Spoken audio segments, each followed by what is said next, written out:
Let's see if we can get this here.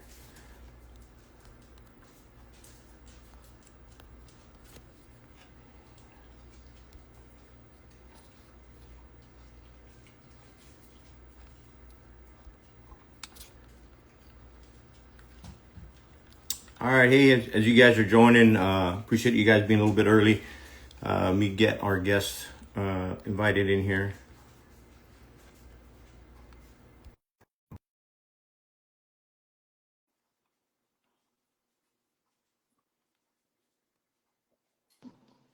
All right. Well, dang, that was super quick, Scott. Thank you for figuring this out for the past 45 minutes. Been trying to make sure we do this okay. So, can you hear me okay? Yeah, I can hear you just fine. All right, great. I see a lot of people jumping in right now. So I know Gunnar will be joining us when he can. Like travel today, he's kind of caught up in some a little bit of air traffic troubles right now. So Scott, I think we're just kind of get things set here, and then we'll get going. As let people filter in. How's your day going so far? So far, so good. Yeah, All yeah. right, good, good. Where are you at in the world? I'm in Connecticut, Okay, visiting back home. It's where I'm from, and having actually a great. bit of a reunion kind of thing. I guess this weekend with some Army folks that I served with. So looking Wow, forward to that's catch up with them. Wow, that's awesome. That's awesome. That's really special. I was concerned you were in the time zone you're usually in, and we're getting you up a little, starting a little bit earlier in your day. You know. Oh no, this it's good to go. I'm in a hotel now, so I never sleep well in hotels anyway. So you're gonna have a day anyways. Yeah, yeah. So okay, I'm gonna get Gunner invited. So hopefully we can. Once he gets the invitation, he can jump on in here. So uh get things started, and I guess we'll start a little bit early. I think we already got some people coming in here, so this is the first time I'm doing live. I'm pretty impressed, pretty excited, pretty happy to have this discussion. Scott, I want to thank you for taking the opportunity today on PTS Awareness Day to have this incredibly important discussion that we're going to have here. And it's just I do want to say at the start of this that none of us are medical health professionals, right? We're not trying to rewrite the DSM-5. We're not. It's just some people that have experienced some of the stuff that we've experienced through our careers, through our lives.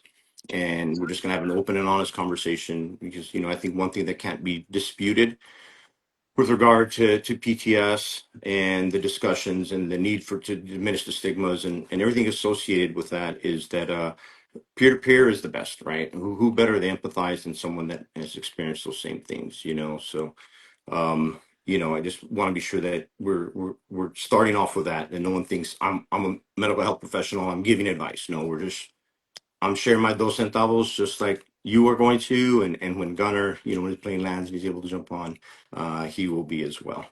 So um, we one of the things that I think is incredibly important, and I'm going to share we'll start with the dos centavos. We're at 11 o'clock now. So this is my thoughts on why today is incredibly important for us to have these discussions. Is there's a lot of misunderstandings, and there's still a considerable amount of stigma associated. Obviously, not as much as when, I'll date myself here, not as much as when I was joined the Army in 1992, but it still exists, right? It really, really does. And I think when we have when we talk about it openly and we place ourselves in a vulnerable position and are honest, then we can truly and effectively communicate, and we can break down those stigmas, and we can really focus on the fact that post-traumatic stress is it's not first and foremost, it's not a veteran issue, right? Veteran issues, it's not a veteran issue, it's a human issue. It's a human response to extreme circumstances, traumas, experiences,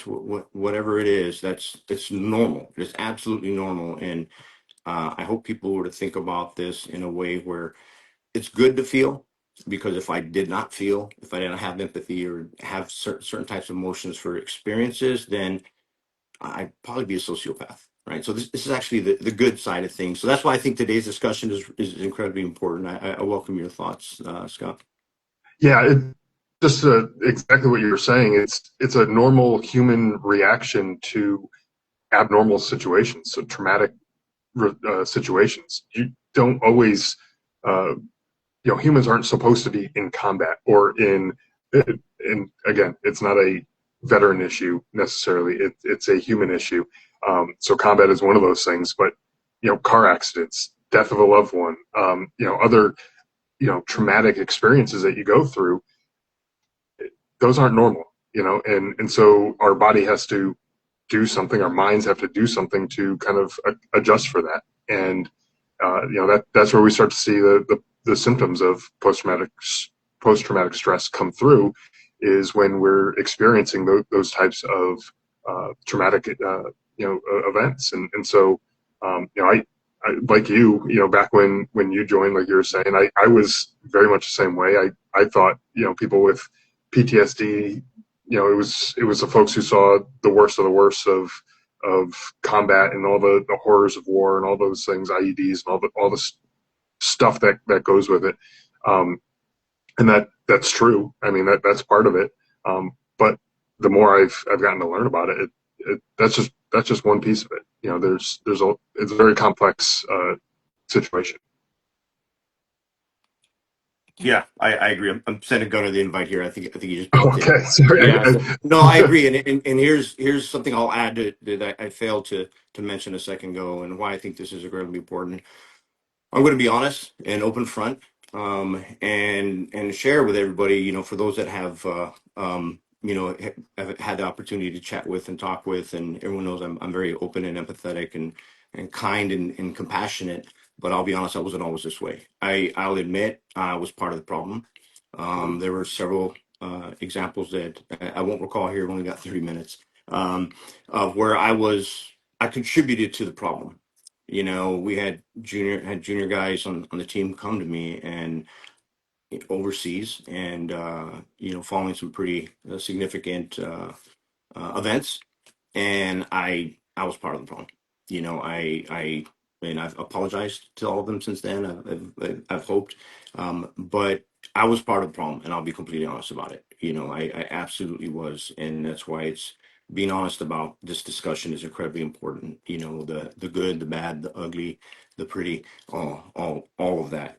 So Scott, I'll welcome your thoughts on this. Like we've decided to drop the D, right? Post traumatic stress disorder. Again, we're not rewriting the DSM-5. We're dropping the D, because that word itself has, words have power. Words mean things. So, I'm going to give credit where credit's due. It was actually President Bush and the Bush Center were the very first ones to say, "Hey, we're dropping the D." That was about a little over 10 years ago when they started doing that. It's not as, and that had ripple effects. I had just gotten out. I had just been medically retired for my 21 years, but that had ripple effects across the force. So that meant a lot. So we're just doing that. We're saying that it's not a disorder. It's, again, like you said, it's a normal response. But what are your thoughts on that? Yeah, I mean, well, I think going back to what you were saying too, is I was also kind of part of that problem too. Looking back at it, suck it up, move on, be a man, all those kind of things were just the mindset that we had back then. And, didn't really understand the, uh, the mental health aspects and the implications. And not only was that the attitude that I had towards other folks who might have been going through some stuff, I had that with myself. It was like, man, just suck it up, deal with it. Like, you'll be okay. Everyone else, other people have gone through worse. I certainly haven't seen, as bad of combat as some of the stuff that I've seen and, from and heard from other people. So, suck it up, deal with it, be a man, that type of thing is kind of the attitude that I had with myself. And, one of the things I found in my own situation, I don't know about you, but, we can be our own, worst enemies when it comes to some of this stuff. Like, I would beat myself up, and I would talk to myself in ways that I would never talk to you or anybody else that way, but the way I would talk to myself that way. And I wouldn't let myself get the help or do the things that I know, just looking at somebody else, I would say, man, that guy needs some help. But if that was me, I'd be like, no, man, just deal with it. Yeah. Yeah, so I want to give you an opportunity. What tell everyone that's tuned in here. I know about you. Obviously, we've been working together, thankfully. So why don't you tell people that are here, introduce yourself a little bit and talk about like your story. Yeah, sure. Yeah, and thank you for that opportunity too. For anyone who isn't familiar with me, which is maybe a bunch of people listening here. So, I served in the Army. I enlisted in 2005. I deployed to Afghanistan in 2010. My younger brother, he was also in in the Army, and he and I both were deployed to Afghanistan in 2010 at the same time. Um, During that deployment, he was killed in action, and so uh, I found out while I was deployed, actually on a mission. We're patrolling a village, and I got a call and found out, that he was killed while we were on that mission, and that was obviously a very traumatic incident for me. Didn't involve direct combat myself. I wasn't in the firefight that he was in. I wasn't involved in any of that stuff, but certainly traumatic.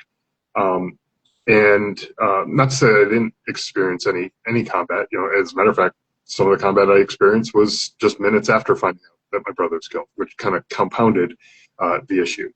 Um, and so, we're same deployment, same country. That's where I found out, um, and that news hit me like a freight train.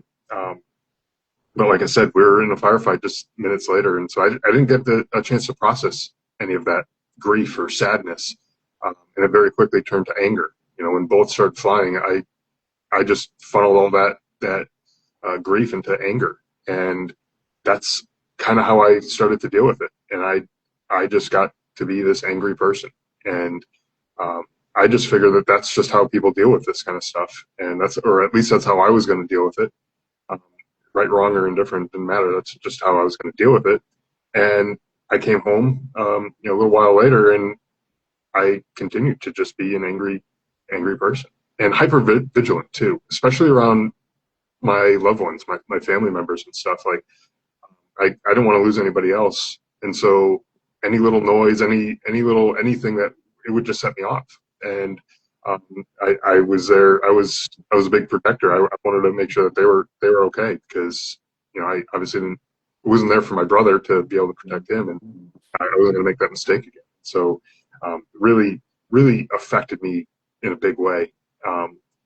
And again, I just thought I'd just be able to handle this and deal with it, and eventually all this stuff would just blow over and go away. But after time, I realized it wasn't going away on its own, and um, I needed to talk to somebody. I needed to figure something out to be able to be a better version of myself for my kids, for my wife, for my family, my neighbors, coworkers, anyone who is in my life. I want to be the best version of myself that I could be. And I don't think I would be able to sit here today and be able to even have this conversation had I not gone through and gotten the help that I needed, and the support that I needed, because I honestly, I just feel like a fraud, like telling other people to go and do something I couldn't do myself. But I did, and it was helpful. It's not like I'm 100% cured, and I don't think there's like cured. I don't think, like, just like we dropped the D, I don't think there's like anything to be cured. It's a human response, and so it's really just managing and learning how to live with this new reality that I found myself in. Yeah, and I want to touch on something you said just prior to me asking you that question. You're an incredibly humble hombre. You absolutely are, but you were referencing it. I haven't seen as much as others. I haven't done this as much as others. I haven't, but I guarantee anybody that's listening right now or may listen to this, because we're going to share this again after this recording, they'll listen to your story and they'll be like, your diminished view on your experiences, right? And how you relate it publicly. And I'm not poking fun at you, man. I hope you know this is coming No, from a I place of get it. love. But I'm using this as an opportunity to highlight, how we like to compare ourselves to others, and it's all relative, right? But people listening to your story be like, wait a minute, this guy was on a combat patrol on a deployment with his brother, found out his brother was KI, then got into a firefight, right? And then why don't you share a little bit afterwards, like what transpired, immediately following, for a little bit more so people can understand.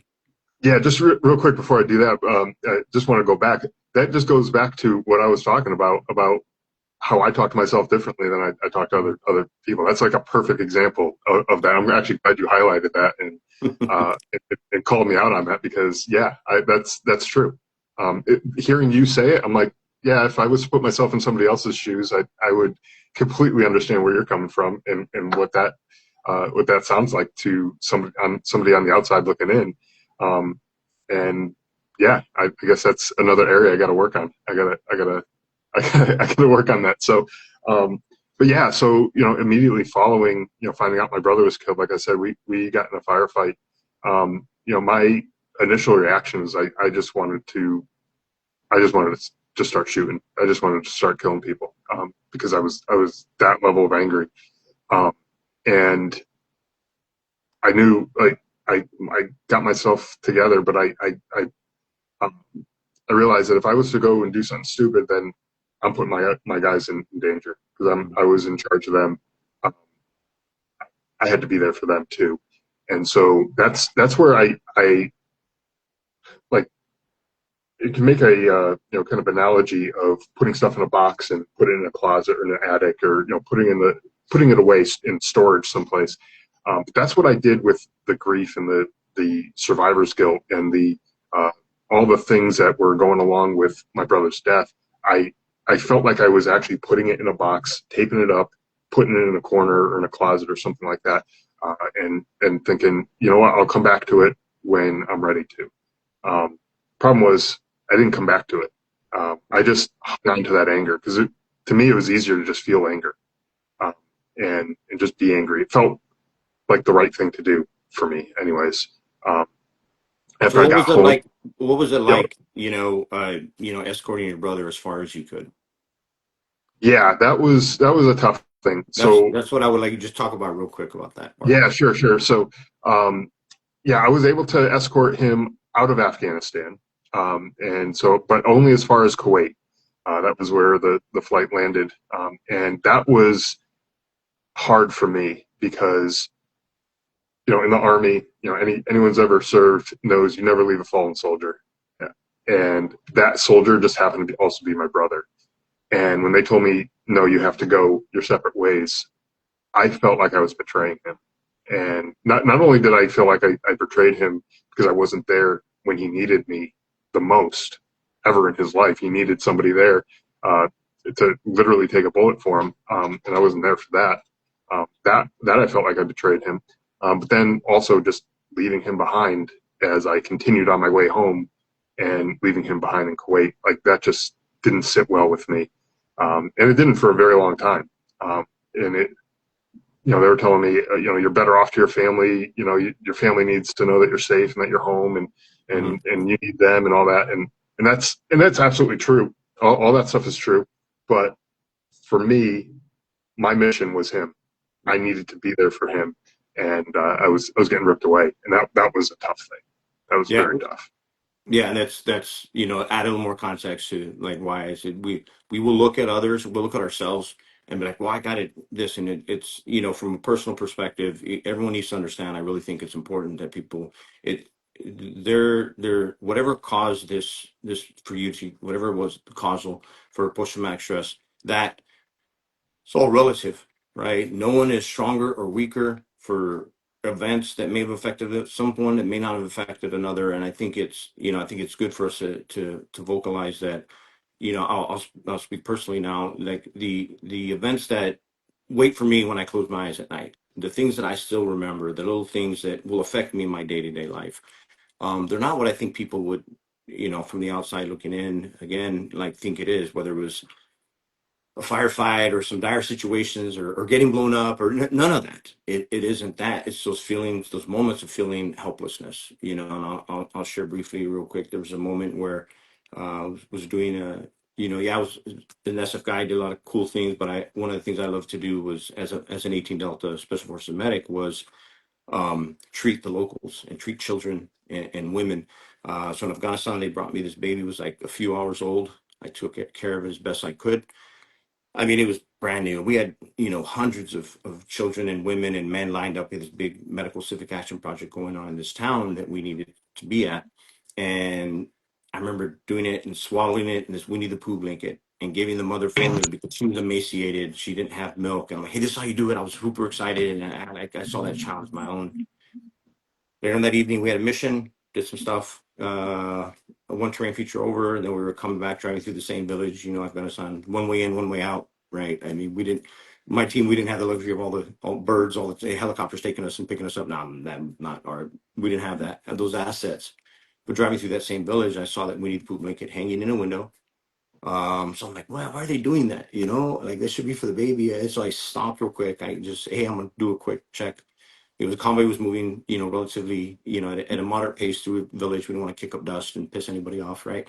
And I was on ATV, so I pulled over real quick, jumped out, went, knocked, greeted, and I walked. And the father, in the little hut, opened the curtain that was the door, and he gestured for me to take a step in. I took a step in. He just looked down. He couldn't meet my gaze. He looked down at my feet. Then he looked over at his wife, the mother, and I looked over at her. And then she just looked over in the corner. And for those in that culture, the body has to be wrapped a certain way, and then it's interred pretty rapidly. And there was the little child, right, wrapped, prepared. I'm just like, I did everything I possibly could. But in that moment, I was just like, oh, like completely helpless, like just gutted me. And and then I heard on the radio, like, hey, we're here, check one, whatever. And I'm like, I had to walk out. So moments like that are the things that tend to stay with us. So, with those, and I'm not ashamed to have post-traumatic stress. I'm not at all. I'm not ashamed to vocalize the fact that, yeah, I spent time in an inpatient psychiatric facility for a 4-week training program that I was kept there for 8 weeks, right? So I needed the extra training. I'm not ashamed of that. At one point, I was a little embarrassed, but I'm not ashamed of the fact that I needed certain things to help me.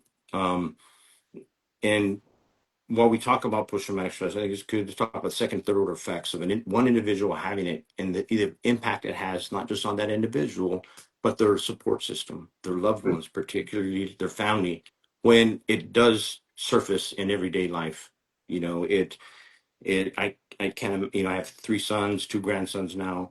I can't imagine what it was like for them or their mother, who was also a soldier, my ex-wife now. I can't imagine what it was like, and I say dealing with me, right? When I was in the doom and gloom phase of my treatment phase, so we have to understand that. And even today, as I try to be a very kind and empathetic and loving individual, I 100% recognize that it does have impacts. And I think saying that, it's important for us to recognize that, like, it is our responsibility to treat it because I can't fight your battle, Scott, as much as I would love to, just like you can't fight mine as much as you would love to, but the Right. impact it has. So what would you welcome your thoughts on everything I just dumped out there? Yeah, and you're absolutely right. It's like throwing a rock in a pond. That ripple effect, where you're at that center, that rock hitting the water, but then it ripples out to all those people that you touch. Your family probably is that closest circle, that closest ripple to where that rock lands. But then there's other people who are second, third, fourth order of effect that comes in and gets affected by the stuff that you're dealing with. I recently heard of a term called like secondary post-traumatic stress, and it's the effect that the individual who has the post-traumatic stress has on those other folks in their lives, the people I just mentioned, and that is something that never really occurred to me. So I just figured this is my battle that I'm dealing with, and nobody else is really going to have to deal with that. Um, but when you realize that you won't go to certain places because those things or those places are scary to you, or they're just not, I don't want to go in large crowds or whatever. And then you realize that, oh, your family's avoiding large crowds too. And they're just kind of like a learned behavior. Like, oh, well, if dad doesn't want to go there, well, then maybe it's not a good place to go. And we just shouldn't go to those places, or, those types of things where they normally would be just fine going to, a sports game, a baseball game, or, whatever, whatever the arena sport, or, whatever is. they'd be fine doing that. But they see me going to a place like that, and I'm a little freaked out, and I'm not having a great time that we're expecting to have, and it affects them too. And so um, I started to realize that was happening as well. And like I was saying before, like I want to be a better version of myself, and that's why I do the things that I do. That why I get the help that I get. Why I talk to people that I talk to, and do things like this, because to me it's kind of a little bit therapeutic to be able to think that we're sitting here helping some other folks who might be tuning in and listening to this. And whether it's a person who needs the help themselves, or maybe a loved one who's like, what, I didn't even realize that this is what's happening. But Right. yeah, that ripple effect is real. Yeah, and it takes a village to support, but the PTS battle fight. It's a personal journey. I had I remember I was inpatient. There was a doctor that asked me once. He goes, "Rod, are you suffering?" And I was inpatient. I just missed Thanksgiving and Christmas, and because I was in a hospital that in the middle, no, not middle of nowhere, but my family couldn't come see me. They were celebrating holidays, and I was like, yeah, I'm suffering. He goes, well, if you're suffering, it's because you're choosing to do so. He said, that's an option. He said, Mm, pain is everyday life. Everybody faces pain. If you're suffering, then maybe you should face the enemy. And I was like, oh, wait a minute. And it reframed kind of how I looked at things. Is like I never went outside the wire without having a battle plan. We didn't do that. I never stepped inside a ring or a cage, not identifying who it was I was going to go toe to toe with. Why would I do that with something that's just completely gutting me, right? But we need to identify it, and we need to own it, and it's a personal journey.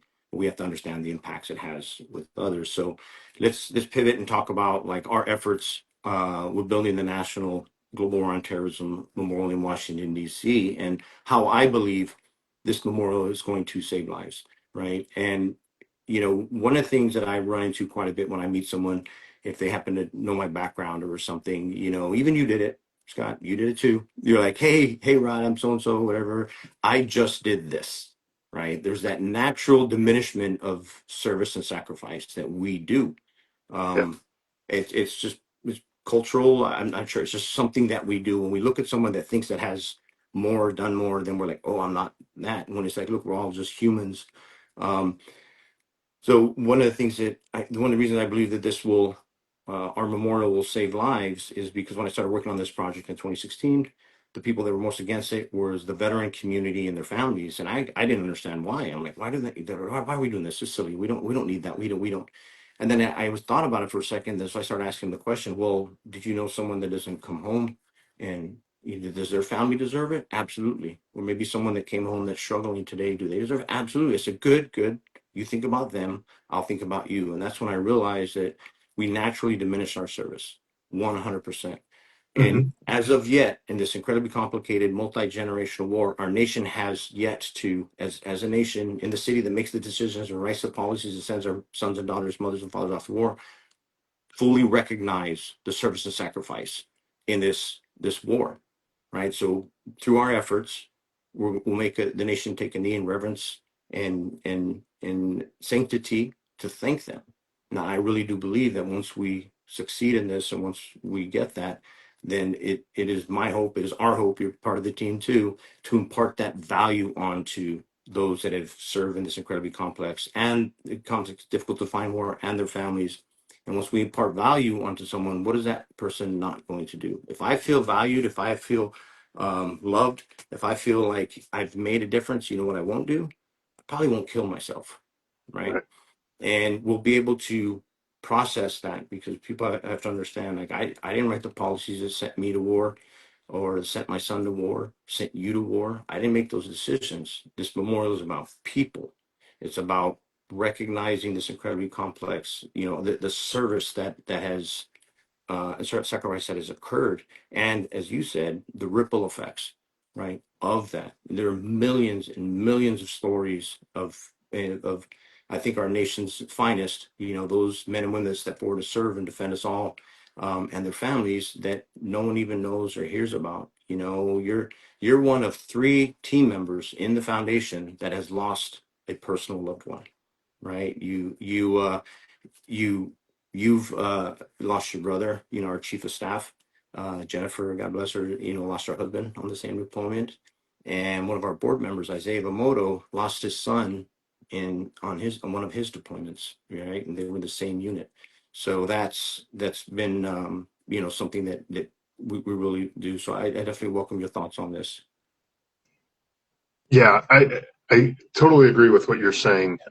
Just like what we were talking about earlier, we will very easily diminish our own service, our own sacrifices, our own issues that we've gone through, and we'll diminish those things while looking at someone else who may have been in the same place as us, may have done very similar things, and we'll talk about how much that they've done, and ours is just whatever. Ours, I only did this, or I just did that, versus somebody else who saw something quote unquote worse than what I saw. And I what, I said that earlier in this conversation, and that's that's on me, because I still talk to myself that way, and that's something I got to work on. But when you see a memorial like what is being built in DC, that encompasses all these folks, and being a part of something bigger than yourself, understanding that there are other folks out there who have lost a loved one, who have lost more than you could imagine. Um, you start losing those things, and you start seeing that this memorial is going to help them. And it's like, yeah, you know what? Let's throw some weight behind this, because this is definitely important. I've talked about this with you before. One of the reasons why I feel like this memorial is so important is because, like my grandfather, he served in World War II, and the World War II memorial was built after he passed away, and so he never got a chance to see the benefits of a memorial like this. Not that necessarily he needed it necessarily, like for him personally, but to know that that the country gave a damn, about him and his service. And we call them the greatest generation and all that stuff. So maybe that wasn't a thing that he necessarily needed, but there might have been somebody.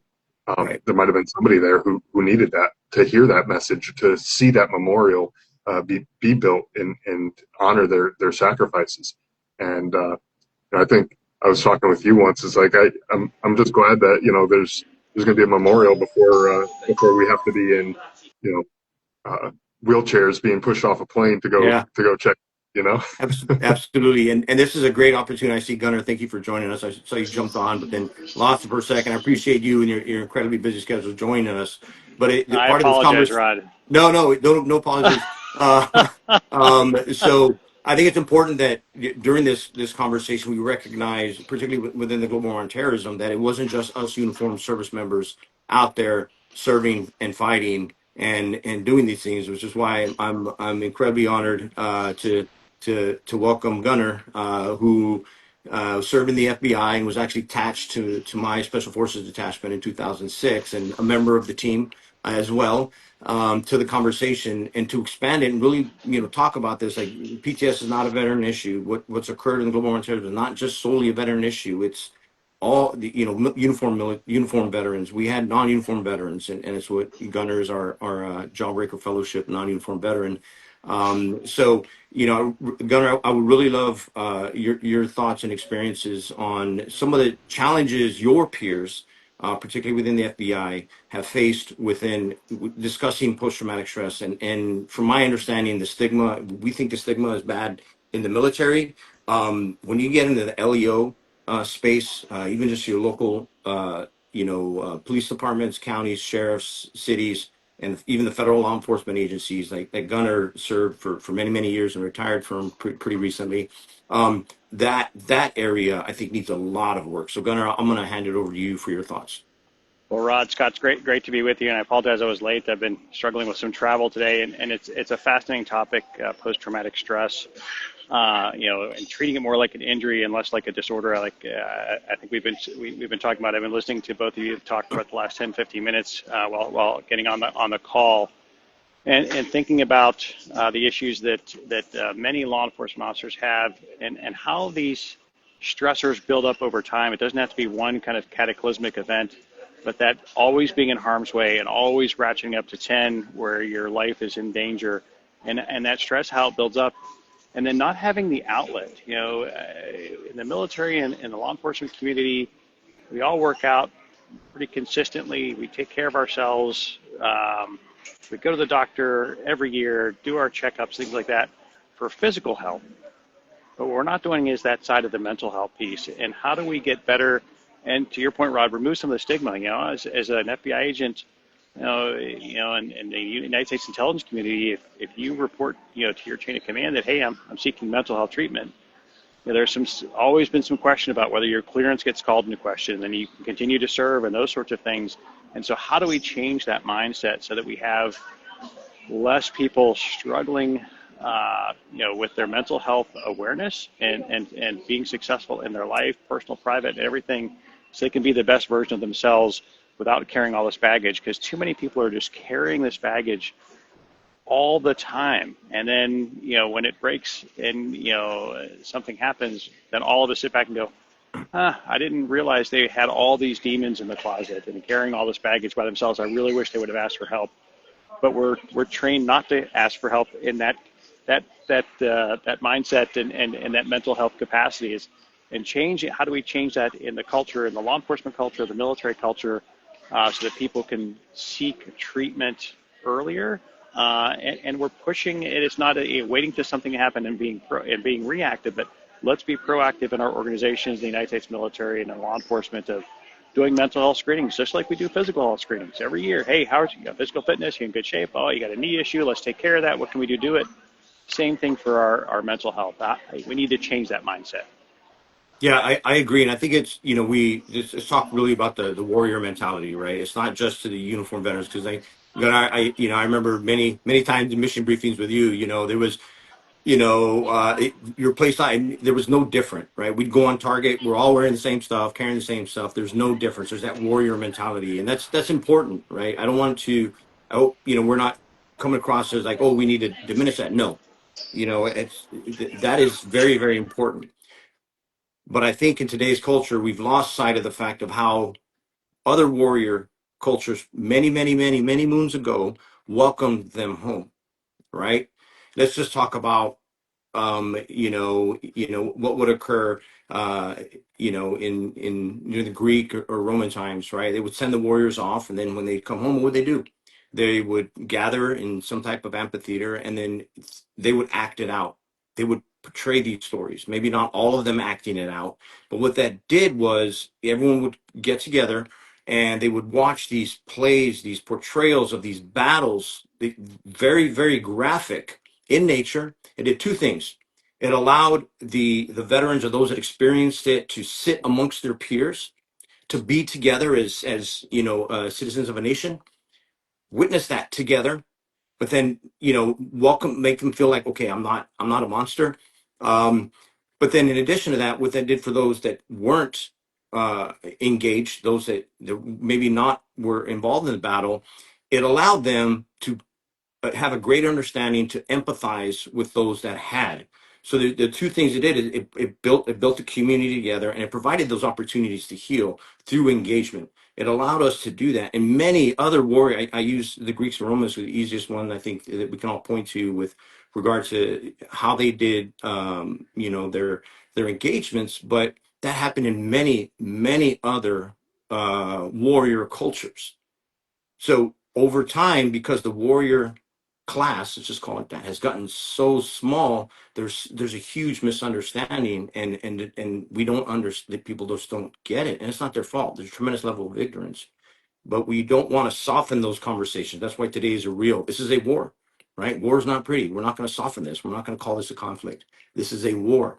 We need to be very open and honest about the war and the effects it has on people. We don't. I'm not going to engage in policy or politics, and none of us are, because we weren't part of that. Those conversations will be had by those that need to have it, but not here.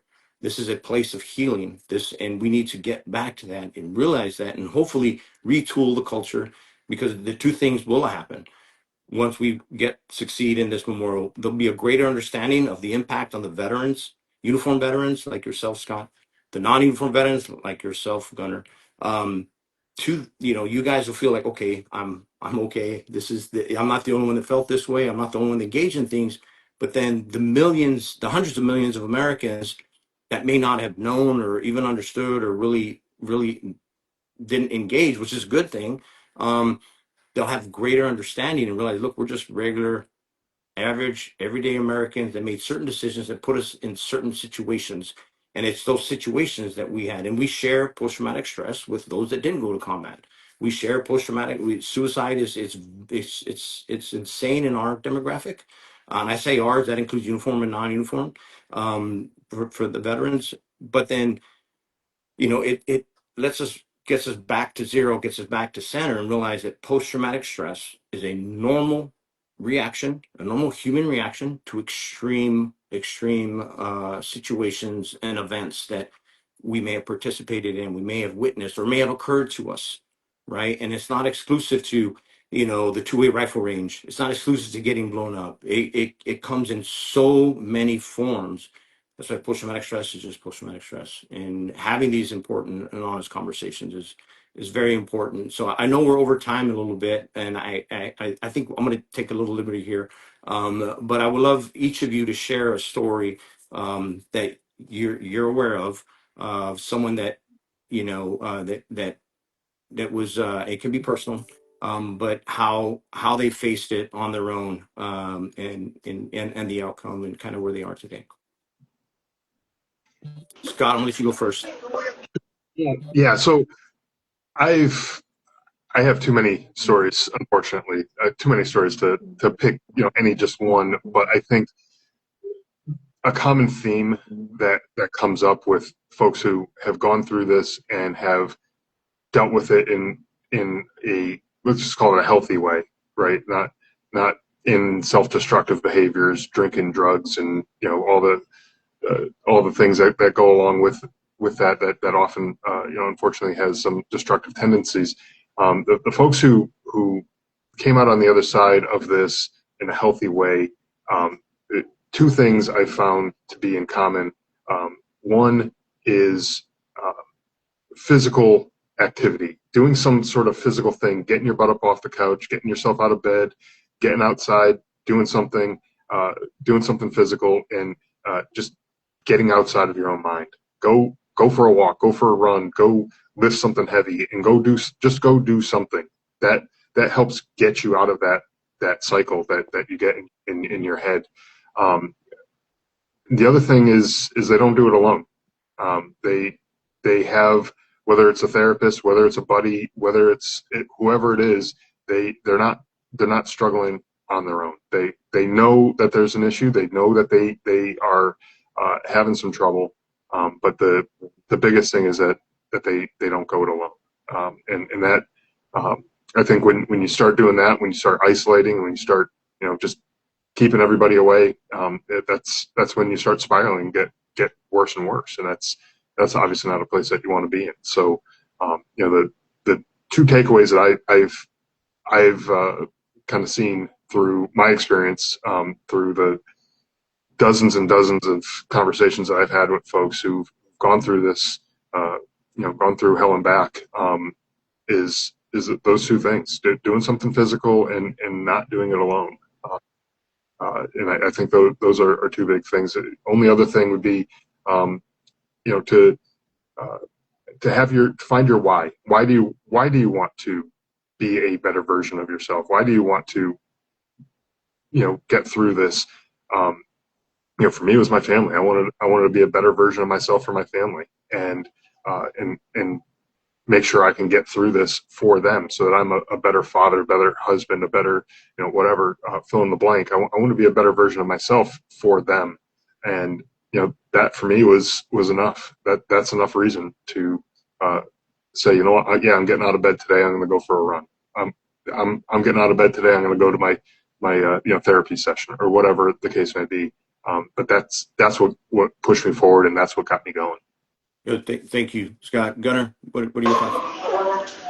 Thanks, Rod, and Scott. Thanks for sharing. And to just kind of piggyback on what Scott said, I think being engaged in your community, whether it's your family community, your local community, the veteran community, find something to give back And so you're forcing that engagement. And I think it's so important. And Rod, you and I have done this, and others have done it with me, and I do it with others. Is we got to do those buddy checks all the time, consistently. Hey, I haven't talked to this guy in a while, and reach out. Hey, how's it going? And some people check on me, I check on other people. We all got to check on each other, right? Like we did, back when we were in and those things. And I think about one of the reasons why I'm here and working with the foundation is and I've shared this with Rod before, is my roommate at the academy, FBI Academy, who is former Marine, 0321, Force Recon Marine, LA County Sheriff, lawyer, FBI agent. He was blown up in the Pakistan attack. He worked in Pakistan and Yemen in the global war on terrorism. He was shot and stabbed during his FBI career, survived all that. But because of all those issues, he internalized all this, retired. 3 months later, he took his own life. And I think back to, boy, probably should have called Bruce, And I know all of us have those stories, and those are things that we don't like to talk about, but we got to check on each other, and it's just so important. We got to get people out, to Scott's point, find somebody and take them to something. Hey, let's go for a run. Hey, let's go work on Habitat for Humanity, or clean up our neighborhood. Something to engage and start to collectively get better as a team and help each other. Yeah, I think the things that you both talked about is remembering we're a familia, right? We're family. We're forged through extreme circumstances and put together.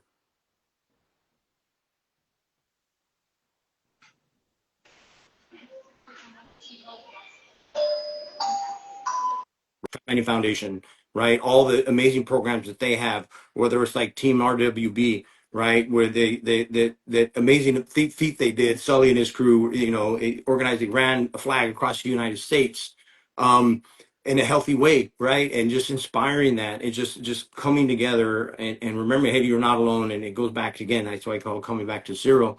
Is remembering this is a human issue, because when we do isolate and segregate, that's when things are bad. This list that's here over my shoulder, over my left shoulder, I'm standing in front of my ofrenda here at home, and this is where I placed my loved ones, who have gone, right, and I celebrate their life every single day. But on this list, those are friends of mine that I've lost, and there's 10 of them on that list that lost the war at home, and that's sad to say.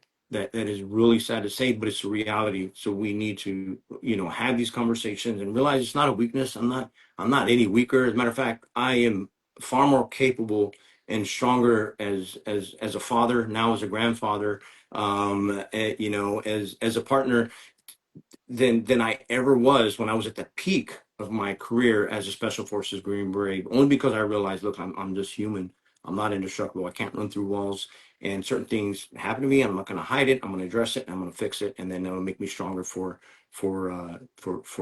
doing that. And it's really just coming back together and understanding that today's conversation comes from a place of love, and support, and our efforts to build this memorial will be able to do that. You guys are in the trenches with me, or I should say Shark Tank. So we're building that round table where we can all come together. We're not the federal government, we're your peers. We're doing this out of love and respect and admiration, and for everything that has been given, and it's about people. And we're going to come together, and we're going to provide that thing that the two of you just touched on, whether it's a buddy check or whether it's coming together. Is when someone does that, when someone takes the time to call you, what does that do? Damn, this person took their most cherished asset, which is time, out of their day to spend it on me. That's value. Right? I can't think of a better way to put those buddy checks. Like, buddy check, it sounds corny. No, no. Someone is investing their most cherished asset to check on you. Right? If I don't get value from that, then there's something, there's a lot more wrong with me than I think. Right? And I'm a little egotistical, if that's the perception. So understanding that, and we have to have those hard conversations. You have to, it's like the American Legion's campaign last year, which was tremendous. Be the one to call, be the one to have those conversations, be the one to have ask those difficult questions, because we have to you can't talk about the realities and impact of war without being real. Right? That's those hard questions, those hard realities, those asking those tough questions that we shy away from, and we shouldn't shy away from it, because when we do, that provides that opportunity for them to isolate and segregate. So we've gone a little bit more over time. I want to thank you both from the bottom of my heart, hermanos, for joining today and having this conversation with me and the foundation. I want to thank everyone that spent their most precious asset, their most joining us today, because that's how I look at it. That's how I think we all look at things, and we should look at things. So, final thoughts from each of you. Well, for me, for the folks who are listening, first off, like you said, thank you for tuning in and listening to this conversation. Obviously, shows that you care about this conversation, and if that is the case, and you are someone who either is affected by PTS yourself, or you know someone who is, like what Gunnar said, pick up the phone and give them a call and talk to somebody, and just keep being that one person who is that constant in someone's life that will be there for them.